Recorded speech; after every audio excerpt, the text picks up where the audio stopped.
Voilà, je disais toujours, hein, vous êtes toujours donc à l'écoute de notre émission. J'ai Roger Show sur Nera Radio. Nous devons pouvoir voir donc Maître Drissa Traoré, donc du mouvement ivoirien des droits de l'homme. Bonsoir, Maître, depuis Abidjan, comment allez-vous? Oh, bonsoir, ça va, Abidjan, ça va. Voilà, encore une fois, merci beaucoup, Maître. Ça fait pratiquement bientôt 3 ans, 4 ans. Hein. Chaque fois que nous avons besoin de vos services, vous avez tous été présents. Encore une fois, merci beaucoup. Merci beaucoup.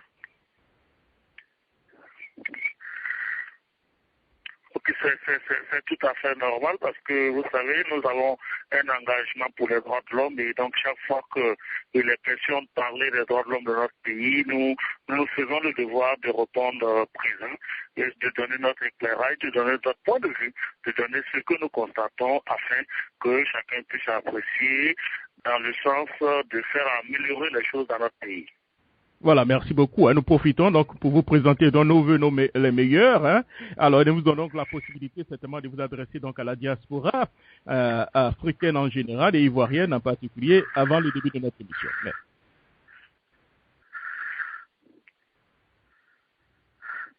Oui, je voudrais également, après vous, en cette nouvelle année 2013, souhaiter mes meilleurs vœux à l'ensemble des auditeurs, à l'ensemble des personnes qui nous écoutent et formuler le vœu de voir notre pays, la Côte d'Ivoire, s'engager résolument dans le respect des droits de l'homme. Faire en sorte également que les 2 dernières années, l'année 2011 et 2012 puissent être des années vite oubliées et que la Côte d'Ivoire puisse être citée parmi les pays qui respectent les droits de l'homme, là où toutes les règles sont respectées pour tous, chacun devant être égal à l'autre devant la loi, devant les juridictions, devant les autorités. C'est nos vœux pour chacun, c'est nos vœux pour chacune. Et en tout cas, nous espérons que cette année apportera le bien-être, le mieux-être pour chacun des Ivoiriens. Voilà, merci beaucoup. En début donc d'année, hein, vous avez vu votre travail un peu récompensé par l'État de Côte d'Ivoire puisque vous avez été décoré. Alors, parlez-nous un peu donc, si vous voulez, de cette décoration et qu'est-ce que cela représente pour vous? Oui, c'est vrai que nous avons été agréablement surpris au mois de décembre de recevoir un courrier de la grande chancelière de l'ordre national qui nous indiquait que l'État de Côte d'Ivoire avait décidé de nous décerner une distinction. Et cela nous a réjouis, mais nous pensons que cela a également été à l'apport de chacun, et surtout de l'ensemble des droits de l'homme. Pour nous, c'est un défi que l'État de Côte d'Ivoire nous lance. L'État de Côte d'Ivoire, pour nous, veut que nous faisons mieux, que nous faisons davantage. Et donc, cette distinction nous a réjouis et nous pensons que cela doit pouvoir réjaillir sur l'ensemble de la communauté des défenseurs des droits de l'homme dans notre pays. Et surtout, cette distinction nous dit qu'il faut que nous faisons plus, que nous continuions à œuvrer pour le respect des droits de l'homme dans notre pays. Il n'est pas question pour nous d'arrêter en si bon chemin, car si l'État de Côte d'Ivoire a reconnu nos mérites dans ce domaine-là, c'est donc également pour nous une opportunité ou même un devoir de continuer à œuvrer dans ce sens-là. Donc c'est avec joie que nous avons accueilli cette distinction et en même temps pour nous un défi de continuer à œuvrer dans le sens du respect des droits de l'homme dans notre pays. C'est sous cette signe que nous plaçons cette distinction. D'accord, voilà. Merci beaucoup, hein, Maître. Et puis, nous pensons que c'est vraiment mérité et surtout pour toutes les informations que vous apportez certainement à la diaspora et aux Ivoiriens par rapport donc aux droits de l'homme. Alors, Maître, nous allons aller très rapidement. Hein. Alors, de façon, quelle est donc la situation des droits de l'homme en Côte d'Ivoire ces 2 dernières années, après donc la Dramane Ouattara tout à l'heure, dans votre introduction, vous aviez dit que votre souhait est peut-être de mettre au moins ces 2 dernières années derrière nous. Pourquoi? Oui, il est vrai que vous savez, déjà, il faut peut-être remonter à l'année 2010, à la fin de l'année 2010, où après les élections que les Ivoiriens attendaient, les élections qui, pour les Ivoiriens, allaient permettre à notre pays de retrouver définitivement la paix. Ces élections ont été transformées ou ont été l'occasion d'un affrontement entre deux camps, entre deux personnes, et un affrontement meurtrier qui a entraîné un conflit extrêmement grave, extrêmement aigu. Et la communauté internationale s'est mobilisée autour de la crise, s'est mobilisée pour que notre pays sorte de la crise. Et nous pensions à ce moment-là que l'engagement de la communauté internationale et toute la mobilisation pour la démocratie, pour les droits de l'homme, qu'à la sortie d'un de cette crise, notre pays allait résolument être un État des droits, un État respectueux des droits de l'homme. Malheureusement, le contexte qui a prévalu surtout en 2011 a montré qu'il y a eu d'énormes, de graves violations des droits de l'homme, non seulement pendant les affrontements, non seulement des forces de défense et de sécurité dirigées contre les populations civiles. J'allais citer tout simplement ce qui s'est passé les 28 et 29 mars 2011 à Doukwé, et ce qui s'est passé également en début de mars 2011 à Bobo. Ce sont des exemples, mais il y en a tant d'autres. Et puis après également, dans le mois d'avril, mai, à Yopougon, il y a eu beaucoup de violations des droits de l'homme. Et puis l'année 2012 a été également une année où malheureusement nous n'avons pas encore une armée totalement républicaine, ou une armée totalement réunifiée, où il y a eu beaucoup d'insécurité qui continuent, même en ce début d'année 2013. Et puis la Commission nationale d'enquête mise en place par le chef de l'État pour faire la lumière sur la crise post-électorale a le 8 août 2012 rendu sa copie, son rapport au chef de l'État, où dans le résumé auquel nous avons eu accès, dit qu'il y a eu des violations de part et d'autre, il y a eu des pro-Ouattara, comme on a l'habitude de le dire, et des pro-Gbagbo, qui se sont rendus coupables de violations des droits de l'homme, de graves crimes. Malheureusement, la justice ivoirienne ne suit pas pour le moment. Nous n'avons pas encore, en tout cas 5 mois après, depuis le 8 janvier dernier, c'était 5 mois. Ça faisait 5 mois que la Commission nationale d'enquête avait rendu son rapport au chef de l'État. Nous n'avons aucune poursuite sur cette base-là, sur la base donc de ce rapport de la Commission nationale d'enquête. La Commission de dialogue vérité également, qui est une structure qui a été mise en place par le chef de l'État chargé de faire la lumière sur les crimes du passé et fait des recommandations en vue de consolider l'État des droits, en vue de faire en sorte que les graves violations que la Côte d'Ivoire a connues ne puissent pas se répéter. Cette commission également tarde à finir son travail. Elle avait un mandat de 2 ans. Les mandats de 2 ans vont bientôt s'achever dans 3-4 mois. Nous n'avons pas encore de suite. Et puis, il y a beaucoup d'autres violations qui sont perpétuées ça et là.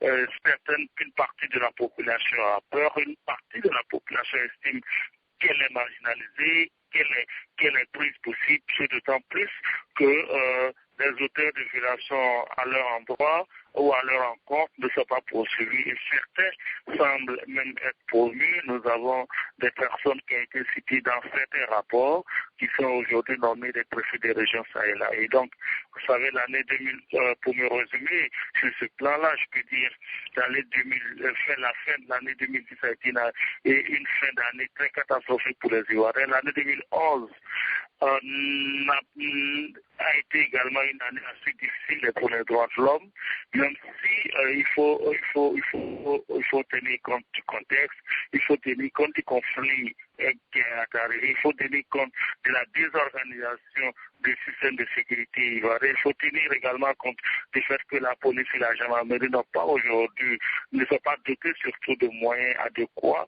pour maintenir la sécurité, mais ceci dit, le rôle régalien de l'État, c'est de faire en sorte que les droits de l'homme soient respectés. De l'autre côté, les droits les droits économiques, sociaux et culturels également continuent d'avoir des difficultés. Les Ivoiriens sont dans une précarité, comme on dit aujourd'hui chez nous ou dans notre pays. On dit le panier de la ménagère, on ne parle plus du panier de la ménagère, mais on parle du sachet de la ménagère pour dire que le pouvoir d'achat des Ivoiriens s'est totalement amélioré, c'est la pauvreté et tout cela fait partie des droits de l'homme. Et donc, le chapelet des violations des droits de l'homme, le chapelet des situations assez critiques des droits de l'homme dans notre pays est assez long, mais au regard de tout ça, on peut dire la Côte d'Ivoire a encore du chemin à parcourir pour être un État véritablement de droit, un État respectueux des droits de l'homme. Voilà, un chemin à parcourir. Tout à l'heure, vous avez utilisé l'expression comme difficile, catastrophe. Vous avez dit aussi de tenir compte certainement donc de la guerre, mais cependant, vous avez conclu que le rôle régalien de l'État, c'est tellement donc de prévenir un peu cela. Est-ce qu'à ce niveau, on ne peut pas dire qu'après 2 années, le gouvernement n'a pas échoué à votre niveau, à ce niveau, on ne peut pas parler d'échec? On n'enlèverait pas le d'échec, mais j'allais dire qu'on n'a pas encore la réussite que nous voulons escompter. Parce que c'est vrai que la situation sécuritaire est en train de se stabiliser. Il est vrai que les violations graves que nous avons connues en début 2011 et un peu en début 2012 ne se commettent plus, mais on n'a pas encore atteint un stade assez acceptable. Et donc, on peut dire qu'il n'y a pas encore la réussite. Les autorités n'ont pas encore pu établir un état de droit, n'ont pas encore pu faire en sorte que chacun des Ivoiriens puisse voir ses droits respectés, puisse être traité à égalité, que tous les Ivoiriens puissent être traités à égalité. Donc, je ne dirais pas d'échec, mais je dirais qu'on n'a pas encore la réussite. Vous savez, entre la réussite et l'échec, il y a tout un pas, et nous espérons que les autorités mettront le bouchées double en cette année 2013 pour faire en sorte qu'on oublie ces vieux et mauvais souvenirs. Voilà. Il y a aussi des problèmes majeurs aussi donc de la Côte d'Ivoire. Vous avez parlé tellement de la justice tout à l'heure. On parle de plus en plus de la justice donc des vainqueurs. Vous l'avez même constaté, c'est pour la majeure partie de ceux qui subissent actuellement les effets de la justice aujourd'hui. Ce sont donc ceux qu'on appelle communément les pro-Gbagbo, mais les pro-Ouattara ne sont pas du tout inquiétés. Alors comment le mouvement des droits de l'homme voit la chose? Oui. Absolument, c'est une inquiétude pour nous parce que vous savez, la lutte contre l'impunité doit être une lutte acharnée, une lutte qui doit être dirigée contre tous les auteurs de violation des droits de l'homme, tous les auteurs de crimes, quelle que soit leur tendance, quelle que soit leur obédience politique, quel que soit en tout cas leur camp politique. Malheureusement, aujourd'hui, on force est de constater que toutes les poursuites engagées, en tout cas les mandats d'arrêt, les inculpations des villes aujourd'hui, que les pro-Gbagbo. Malheureusement, c'est un constat et donc cela fait penser à la justice des vainqueurs. Ceux qui ont gagné, c'est eux qui jugent, c'est eux qui sont les plus beaux, c'est eux ils sont les plus gentils et ceux qui ont gagné la guerre, ce sont les méchants, ce sont eux qu'il faut poursuivre, c'est eux qu'il faut pouvoir causer.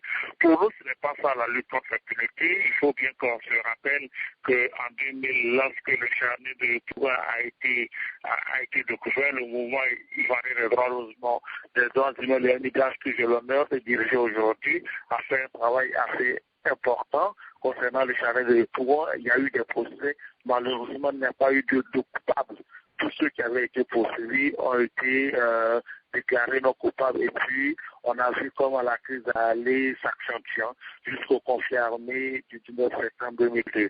Donc, il importe en tout cas que l'ensemble des auteurs de violations des droits de l'homme ou des graves crimes puissent être poursuivis. C'est en cela que le MIDH, donc le mouvement ivoirien des droits humains, la Ligue ivoirienne des droits de l'homme, qui sont les deux ligues, la Fédération internationale des ligues des droits de l'homme, la FIDH, ont décidé d'accompagner les victimes auprès des autorités judiciaires. Parce que pour nous, nous pensons que les juges peuvent avoir ils peuvent avoir l'excuse de dire qu'ils n'ont pas peut-être de témoignages, ils n'ont pas peut-être de victimes pro-Gbagbo qui viennent se plaindre pour dénoncer des violations à l'encontre peut-être des FRC ou des partisans du président Ouattara. Et donc, il n'y a pas d'éléments, il n'y a pas de preuves, ils ne peuvent pas poursuivre. Et alors que de l'autre côté, les victimes du camp Gbagbo ont peur pour leur sécurité, ont peur pour leur vie. Donc, ces trois structures, la LIDO, le MIDH et la FIDH, ont constitué des avocats pour accompagner un certain nombre de victimes, aussi bien des victimes pro Gbagbo que des victimes pro Ouattara, à se constituer partie civile devant la cellule d'enquête, la cellule spéciale d'enquête mise en place par le gouvernement concernant la crise force électorale. Et je peux vous dire que ces personnes, certaines de ces victimes ont été entendues, ont été assistées et entendues, et donc les trois structures continuent d'œuvrer pour faire en sorte, pour apporter des éléments aux juges d'instruction afin que au moins l'équilibre des procès ou à tout le moins tous ceux qui peuvent être accusés de violation des droits de l'homme ou des crimes graves puissent être poursuivis, quel que soit le travail. C'est un constat auquel personne ne peut échapper. Aujourd'hui, seuls les pro-Gbagbo sont poursuivis et nous estimons que cela n'est pas vraiment la lutte contre l'impunité. Cela ne peut pas donner confiance à l'ensemble des Ivoiriens. Cela ne peut pas donner confiance à tout le monde, à la justice et surtout la lutte contre l'impunité risque de ne pas être totalée. Malheureusement, on peut connaître d'autres violations des droits de l'homme. Oui, maître, nous avons aussi constaté aussi l'emprisonnement, l'incarcération prolongée de certains prisonniers, que je peux dire prisonniers politiques, dont aussi le fils de M. Laurent Gbagbo, et sans jugement. Est-ce qu'à ce niveau, vous avez des inquiétudes? Oui, pas seulement, pas peut-être au niveau des détentions prolongées, mais peut-être de la conduite des procédures.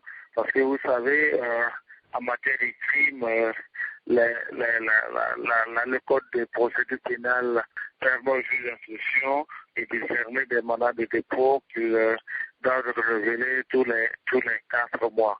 Cela fait partie des règles. Ce qui nous inquiète, c'est que ces personnes sont détenues, ces personnes ne sont pas, les procédures au fond n'avancent pas beaucoup d'éclairage, beaucoup de précision sur le contenu des procédures, et c'est ce qui nous inquiète. Nous espérons en tout cas que les juges d'instruction feront en sorte que les procédures puissent mener avec une certaine diligence afin que les juridictions de jugement puissent saisir, qu'on puisse apprécier si ces personnes qui sont incrustées poursuivies sont coupables ou non.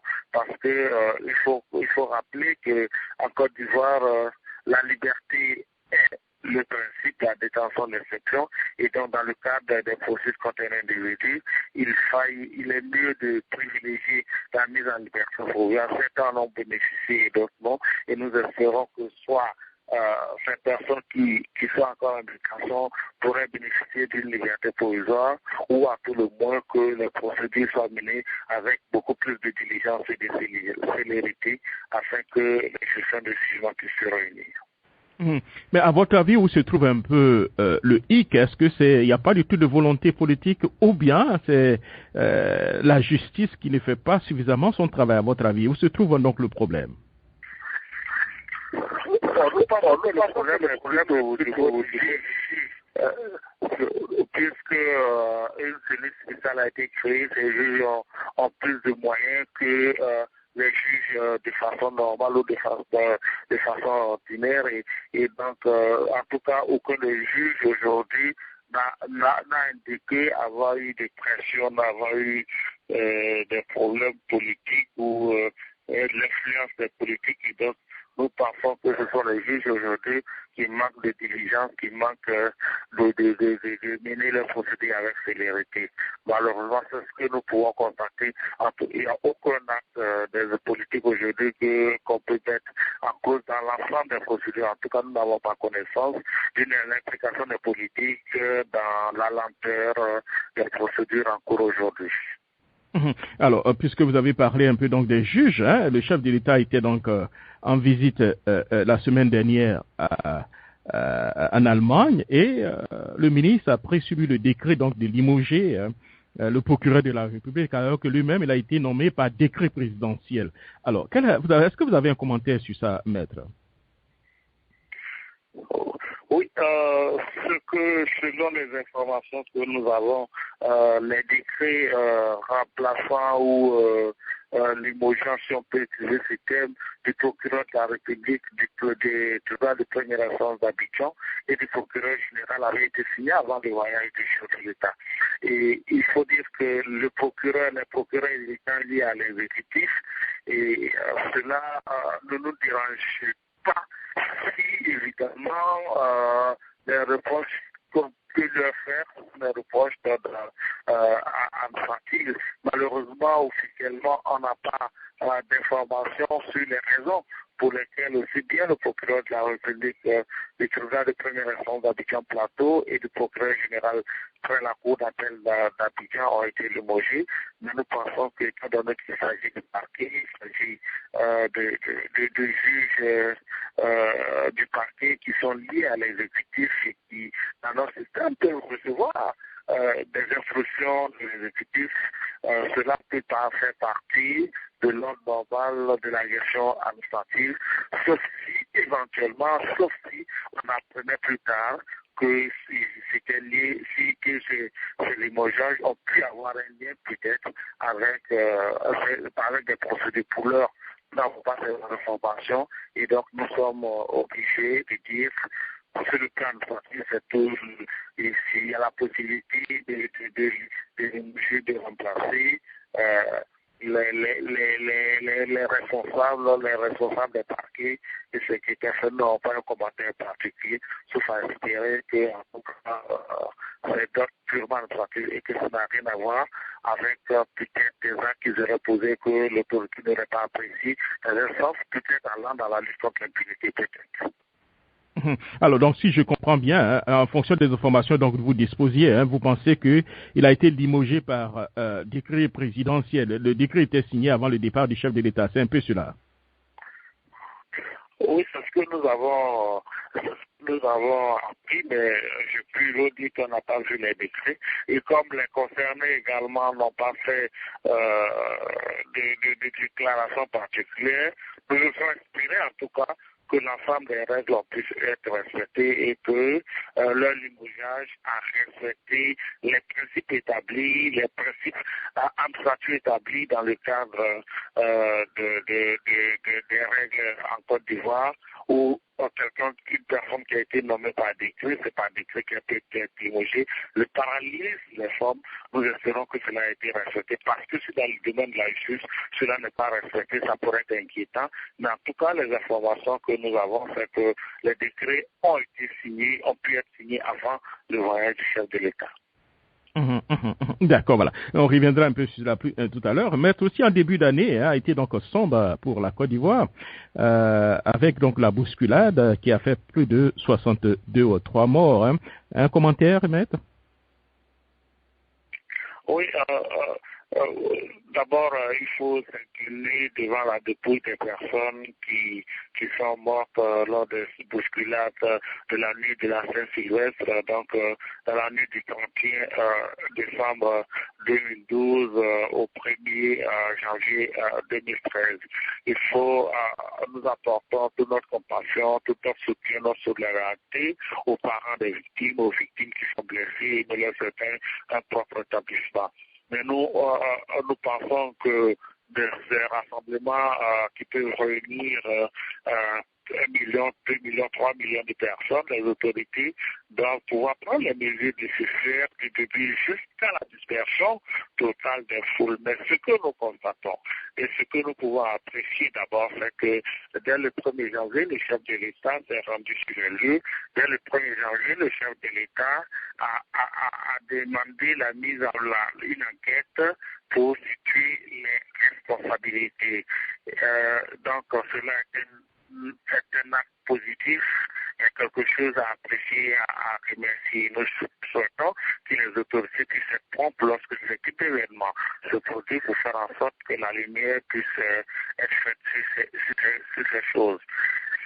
Ce que nous avons constaté malheureusement, c'est qu'avant que les conclusions de l'enquête ne soient produites ou présentées, le Premier ministre, le son excellent Daniel Kablenaka, a fait des déclarations qui semblaient décharger ou en tout cas qui semblaient dire que les forces de sécurité étaient exemptes de tout reproche concernant ces bousculades qui ont pu avoir lieu.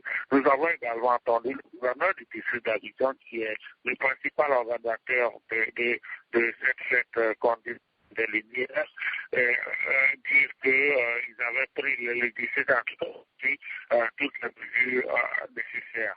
Mais quelques jours après, donc soit le 5 janvier 2013, donc le 5 janvier dernier, le procureur de la République qui rendait public en tout cas une déclaration concernant le rapport qui a été l'enquête qui a été diligentée par la police criminelle, indiquait que les postulats avaient pour raison essentielle le manque de lumière dans la zone de la bousculade, ce qui peut paraître curieux qu'il n'y ait pas de lumière alors que c'était la fête des lumières. Le plateau, le quartier du plateau, qui est la zone où il y a eu la bousculade, était le quartier des lumières. Malheureusement, l'enquête a montré que dans cette zone, il y avait un manque de lumière.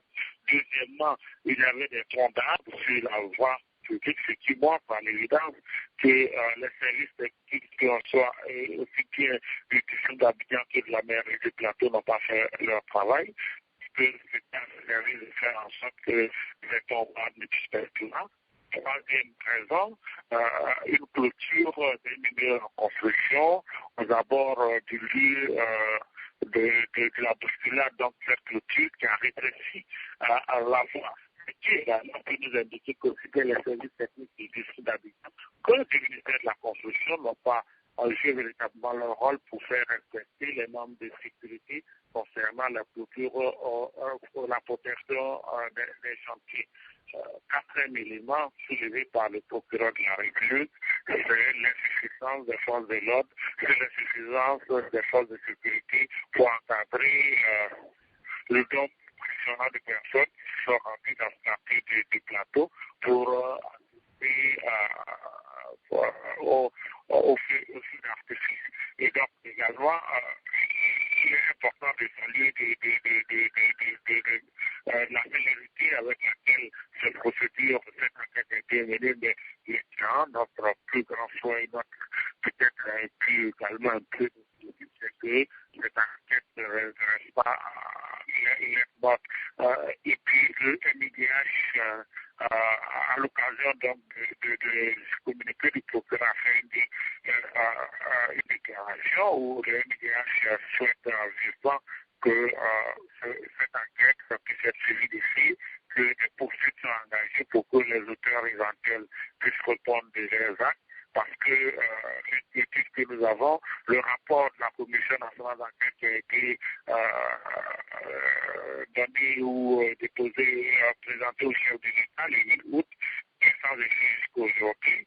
Il y a eu lorsque la construction, la rénovation des universités de Côte d'Ivoire, le chef de l'État a limogé le directeur de l'affaires administratives et financières du ministère de l'enseignement supérieur et de la recherche scientifique pour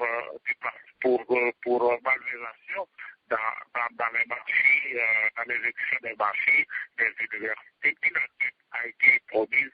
Malheureusement, à ce jour, nous sommes encore, en tout cas, nous attendons toujours le résultat de cette enquête-là et plusieurs autres enquêtes qui sont menées et puis nous n'avons pas de suite. Et donc, nous pensons que les autorités autorités ont pris des mesures très rapidement en faisant en sorte que les victimes puissent être soignées, assistées, prises en charge par l'État, en faisant en sorte qu'une enquête soit diligentée. Cette enquête a été menée avec célérité et les résultats ont été aujourd'hui, c'est de faire en sorte d'être engagés à l'encontre des principaux auteurs. Mais nous avons quelques inquiétudes sur les précédents rapports qui sont restés sans effet. Vous avez parfaitement raison. Beaucoup de rapports restent sans effet, hein, et 100 à peu près 30 milliards pour la réfection de l'université, c'est quand même un peu trop quand même. Alors, un autre problème aussi qui impacte aussi les droits de l'homme en Côte d'Ivoire. Hein. Que pensez-vous donc de la situation, j'allais dire, sécuritaire en Côte d'Ivoire? Le président Mamadou Koulibaly suggère qu'il faut réformer, si vous voulez, la sécurité et confier un peu cela donc à l'ONU. Une telle proposition, selon vous, est-elle réaliste?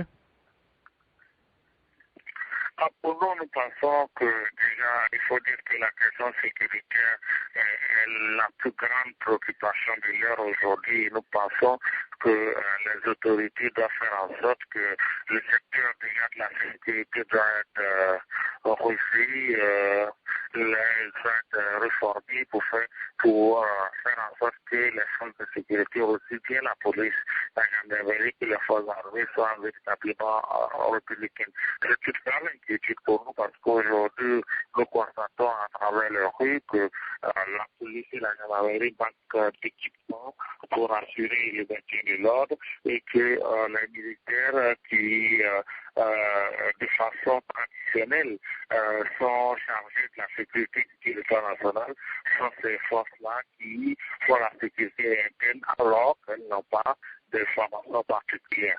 Confier aux Nations Unies, nous estimons, nous pensons que ça sera reculé, c'est plutôt de faire en sorte que le système de sécurité soit réformé. Nous savons qu'il y a un processus qui est en cours pour la réforme du secteur de sécurité, mais nous pensons que ce processus ou cette procédure est assez lente.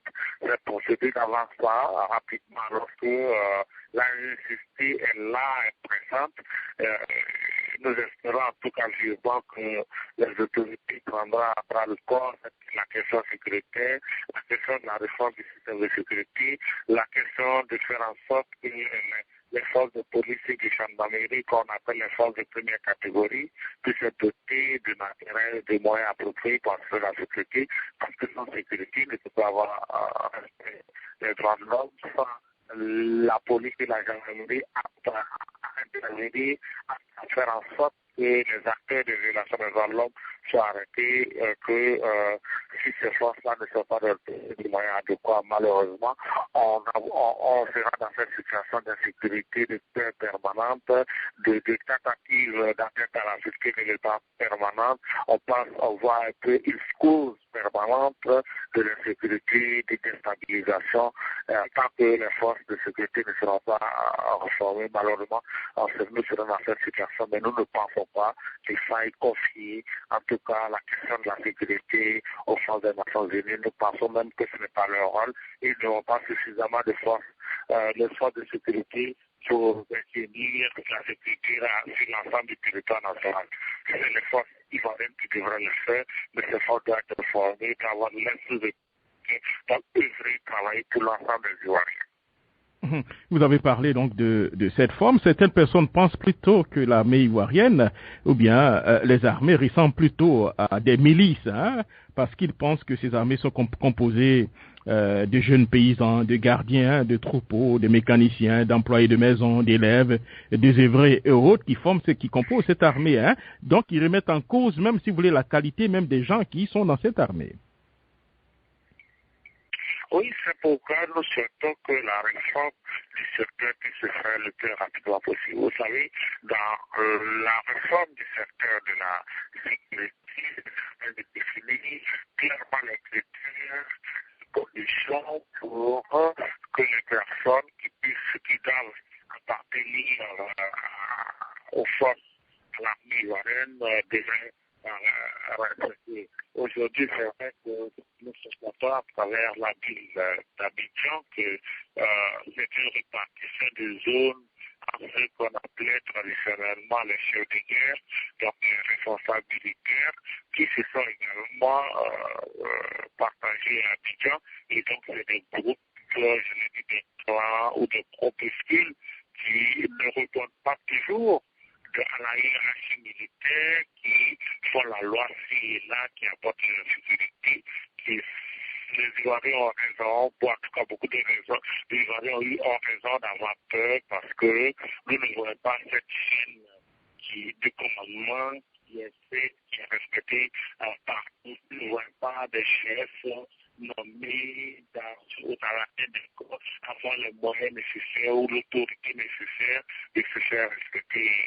Tant que les critères ne seront pas définis, le système de la sécurité réformé pour que les personnes qui peuvent faire ou qui doivent faire partie de la nouvelle armée soient recrutées, qui deviennent membres de l'armée, et les personnes qui ne remplissent pas les critères et qui ne devraient pas faire partie soit des armées, de mobiliser et réinsérer. Malheureusement, la sécurité va perdurer. Et en tout cas, aujourd'hui, les forces militaires ivoiriennes ne rassurent pas parce qu'il y a de tout dedans. Il y a certains qui ne méritent pas d'être, certains qui n'ont aucune connaissance, aucune formation.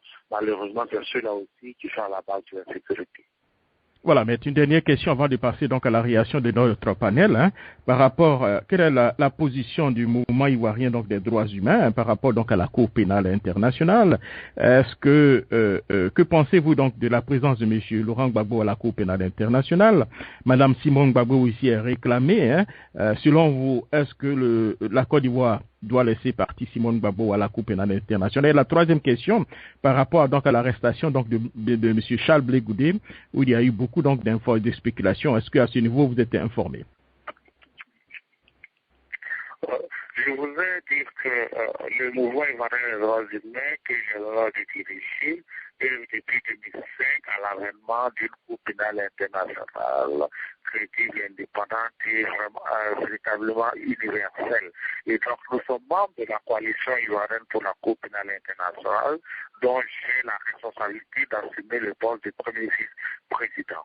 Et donc, ceci dit, vous comprendrez aisément que nous sommes partisans d'une Cour pénale internationale et depuis 2003, en tout cas après la reconnaissance de la compétence de la Cour pénale internationale par la Côte d'Ivoire, je rappelle, pour préciser à vos auditeurs, que la Côte d'Ivoire n'a pas ratifié le statut de Rome, pourtant création de la Cour pénale internationale, mais en 2003, le président Laurent Gbagbo a écrit en vertu, sous le fondement de l'article 12 donc, du statut de Rome, a écrit à la Cour pour reconnaître sa compétence concernant les événements du 19 septembre 2002 et les suites et éviter le procureur à mener des vérifications en Côte d'Ivoire pour éventuellement engager des poursuites contre les auteurs des crimes relevant de la compétence de cette juridiction. Malheureusement, le procureur n'a pas pu venir effectuer des visites en Côte d'Ivoire jusqu'en 2011. Mais pour nous, donc, la Côte d'Ivoire ayant reconnu cette compétence et en décembre 2010 et plus tard en mai 2011, le président Alassane Ouattara ayant retiré cette reconnaissance, la reconnaissance de la compétence de la Cour pénale internationale. Et la Côte d'Ivoire, au mois de juin 2011, a signé également une convention de coopération avec la Cour pénale internationale. Et donc, elle est tenue pour nous, à la Côte d'Ivoire, donc de coopérer avec la Cour. Et à partir de ce moment-là, nous estimons que les personnes qui sont réclamées, pour éviter en tout cas qu'on ne pense que le transfert de Laurent Gbagbo était une action pour le loyer de la Côte d'Ivoire, que toutes les personnes qui sont réclamées actuellement, c'est Simone Gbagbo, dont le délai du mandat d'arrêt a été levé récemment, soit livré que toutes les autres personnes que la Cour pénale internationale pourrait réclamer soient livrées, d'autant plus que les poursuites en Côte d'Ivoire ne nous semblent pas avoir la vérité et célérité nécessaire, ne nous semblent pas avancer aussi rapidement que nous aurions souhaité. Donc, nous sommes partisans du fait que les poursuites des personnes qui sont visées par des mandats de la Cour pénale internationale soient désignées à cette Cour. Tout le monde, nous n'avons pas l'ensemble des personnes, mais nous savons qu'à son temps, l'ancien procureur Capo disait qu'il poursuivrait 3 personnes du camp Gbagbo, 3 personnes du camp Ouattara. Nous attendons pour voir. Mais ce qu'il faut retenir également, c'est que la Cour pénale internationale ne peut que poursuivre les auteurs, les principaux auteurs, et que les juridictions nationales doivent également jouer leur rôle, leur partition, en faisant en sorte que tous les autres puissent être poursuivis. Et je rappelle que si la Cour pénale internationale intervient dans le cas de la Côte d'Ivoire, c'est à la demande expresse des autorités ivoiriennes qui estimaient que les juridictions ivoiriennes n'étaient pas compétentes et n'étaient pas plutôt aptes, n'avaient pas la capacité nécessaire de juger un certain nombre de crimes.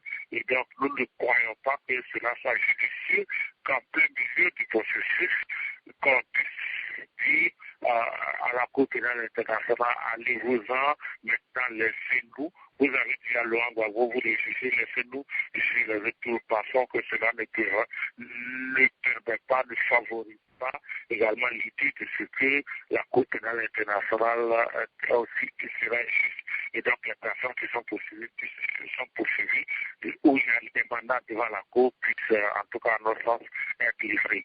De l'autre côté, vous avez posé la question sur l'arrestation de Charles Begoudé. Nous avons appris, comme tout le monde, que Charles Begoudé avait été arrêté. Et puis que hier, vendredi, il a été transféré en Côte d'Ivoire. Le lieu de sa détention est tenu secret. Nous n'avons pas d'autres informations. Nous ne savons pas dans quelles conditions il a été transféré. Est-ce que les règles ont été respectées? Nous ne savons pas dans quelles conditions il est détenu aujourd'hui. Et donc, nous ne pouvons pas apprécier si les conditions de détention sont des conditions régulières ou non, s'il y a violation des droits de l'homme. Mais ce que nous devons espérer, et où nous voulons souhaiter, c'est que l'ensemble des procédures soient menées au regard des règles en vigueur en Côte d'Ivoire et que Begoudé soit traité comme toute personne accusée en Côte d'Ivoire. Donc que les droits de la défense soient respectés, qu'il y ait accès à un avocat et que les règles soient respectées afin que la lutte contre l'impunité chronique soit une lutte véritablement contre l'impunité, parce que dans le processus de la lutte contre l'impunité, les forces chargées de la sécurité, les forces chargées de l'enquête ne doivent pas également commettre des violations des droits de l'homme ou des infractions, sinon il devrait y avoir des poursuites contre elles à des... Your call will be disconnected. Please enter the phone number you wish to reach. Or press *# for user options. Alors voilà, vous êtes donc toujours à l'écoute donc de notre